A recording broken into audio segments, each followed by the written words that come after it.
আমার নাম মোহাম্মদ রাসেল আহমেদ। আমি হচ্ছে শেনজেন এনার্জি টেকনোলজি কোম্পানির কান্ট্রি ম্যানেজার বলছি। আমরা এই ফেয়ার থেকে মোটামুটি আলহামদুলিল্লাহ খুব ভালো সাড়া পাচ্ছি। বেসিক্যালি আমরা চায়না বেসড কোম্পানি, আমাদের ফ্যাক্টরি হচ্ছে দংগুয়ান, কর্পোরেট অফিস হচ্ছে শেনজেন। আমরা কাজ করি লিথিয়াম সেগমেন্টের all kinds of lithium battery, solar hybrid inverter. এছাড়াও আমরা ইন্ডাস্ট্রিয়াল এবং হাউস হোল্ড সলিউশন অফার করি। হাউস হোল্ড 500 ওয়াট থেকে শুরু করে ইন্ডাস্ট্রিয়াল মেগাওয়াট পর্যন্ত আমরা সলিউশন অফার করি। স্পেশালি বাংলাদেশে বর্তমানে diesel crisis, not only Bangladesh, world wide যে ডিজেল ক্রাইসিসটা হচ্ছে, এইটার একটা অল্টারনেটিভ সলিউশন রিনিউয়েবল এনার্জির মাধ্যমে আমরা অফার করতেছি। তো আমাদের সিস্টেমটা আসলে হাইব্রিড সিস্টেম। এই সিস্টেমের সাথে আপনি সোলার থেকে চার্জ করতে পারবেন, আপনার যে আরবি লাইন আছে গ্রিড, সেটা থেকে আপনি চার্জ করে স্টোরেজ করতে পারবেন।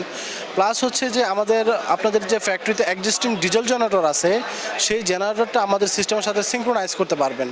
তার মানে হচ্ছে আপনার ফ্যাক্টরিতে যে কস্ট আছে সেটাকে সেভ করার জন্য এটাই হচ্ছে একটা উপযুক্ত টেকনোলজি বর্তমান সময়ের। আমি যদি আপনাকে আরেকটু ডিটেল বলি, ডিজেল জেনারেটর থেকে ইলেকট্রিসিটি উৎপাদন করতে প্রায় 1 ইউনিটের দাম 35 টাকা। সেক্ষেত্রে আমার এই স্টোরেজের মাধ্যমে যদি আপনি গ্রিড থেকেও চার্জ করেন তাহলে 11 টাকা পার ইউনিটে, আপনার 24 টাকা সেভিংস। সো যদি এই সিস্টেমটা আপনি ইনস্টল করেন, আমরা আপনাকে এটা ইনশিওর করতেছি 3 থেকে 4 বছরের মধ্যে আপনার ইনভেস্ট উঠে আসবে।